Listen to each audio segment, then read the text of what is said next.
இந்த பதிவு முக்கியமான பதிவு. தமிழகத்திலும் இந்தியாவிலும் உள்ள அத்தனை மெடிக்கல் ஷாப்பு, மருத்துவமனைகள், அது வந்து தனியாராக இருந்தாலும் சரி, கவர்மெண்ட்டாக இருந்தாலும் சரி, அத்தனை பேருக்கு மேலேயும் ஒரு கம்ப்ளைண்ட் வந்திருக்கு.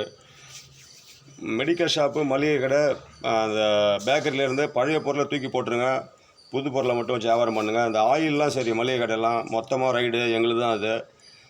யூடிஐ முருகன் இந்தியன் 2ன்னு ஒரு இப்போ டைட்டில் கொடுத்துருக்காங்க. டாக்டர்லாம் வந்து அலட்சியப்படுத்தக்கூடாது.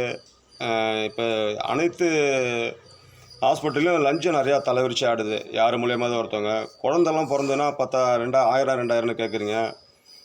சரி, ஏதோ நீங்கள் வாங்கிட்டு போங்க, உங்களுக்கு வருமானம் ஏதோ 4000 3000 தரேன், டெம்பரவரியாக இருக்காங்கன்னு நீங்கள் செஞ்சுட்டு போயிடலாம். பெரிய லெவலில் தப்பு பண்ணக்கூடாது. அந்த ஒரே குறிப்பிட்ட மருந்தை ஏழைக்கு வந்து எழுதி கொடுக்காம நீங்கள் ஆளை இழுத்து செலவு பண்ணுங்க. டாக்டருக்கு மொத்தமாக சேர்த்து சங்கு ஊதிடுவான் யூடிஐ முருகன். அனைத்து டாக்டருக்கும் சொல்கிற எச்சரிக்கை.